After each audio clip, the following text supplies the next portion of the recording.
पश्चिम Asia में अचानक भड़के युद्ध और कच्चे तेल की कीमतों में लगी आग ने भारतीय शेयर बाजार को बुरी तरह झकझोर कर रख दिया। सुबह बाजार खुलते ही हाहाकार मच गया और बीएसई सेंसेक्स 1000 अंक से ज्यादा टूटकर 74,227.35 पर आ गया, जबकि निफ्टी 300 अंक की भारी गिरावट के साथ 23,340.25 पर गोता लगा गया।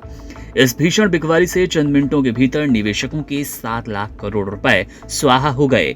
इस चौतरफा मार के बीच भारतीय रुपया भी अमेरिकी डॉलर के मुकाबले टूटकर 96.18 रुपए के पास और अपने सबसे निचले ऐतिहासिक स्तर पर पहुंच गया। बाजार के इस धड़ाम होने के पीछे सबसे बड़ी और मुख्य वजह है भू राजनीतिक तनाव। 28 फरवरी को ईरान में युद्ध शुरू होने के बाद से ही वैश्विक स्तर पर अस्थिरता बनी हुई है, लेकिन हाल ही में अमेरिकी राष्ट्रपति डोनाल्ड ट्रंप के एक बयान ने जलती आग में घी का काम किया। ट्रंप ने सीधे तौर पर चेतावनी दी कि ईरान के लिए समय बहुत तेजी से निकल रहा है और अगर उसने जल्द ही कोई फैसला नहीं लिया तो उसके पास कुछ नहीं बचेगा। अमेरिकी राष्ट्रपति की सीधी धमकी के बाद वैश्विक बाजारों में डर का माहौल बन गया, जिससे भारत सहित तमाम एशियाई बाजारों में भारी बिकवाली शुरू हो गई। इस तनाव का सीधा और सबसे खतरनाक असर कच्चे तेल की कीमतों पर पड़ा।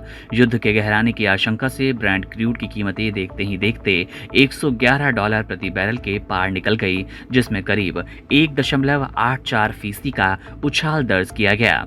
भारत के लिए ये सबसे बड़ा झटका है, क्योंकि देश अपनी जरूरत का 80% से अधिक कच्चा तेल आयात करता है।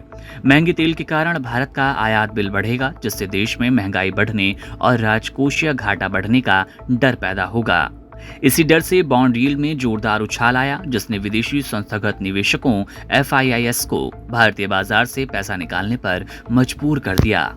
कच्चे तेल की इस तेजी और बॉन्ड यील्ड के बढ़ने का सीधा खामियाजा भारतीय रुपये को भुगतना पड़ रहा है। रुपया लगातार 5वें कारोबारी सत्र में गिरता हुआ डॉलर के मुकाबले 96.18 के ऑल टाइम लो पर चला गया, जो कि इस साल की किसी भी एशियाई मुद्रा की सबसे खराब स्थिति है। युद्ध शुरू होने के बाद से अब तक रुपया डॉलर के मुकाबले 5.5% से ज्यादा कमजोर हो चुका है।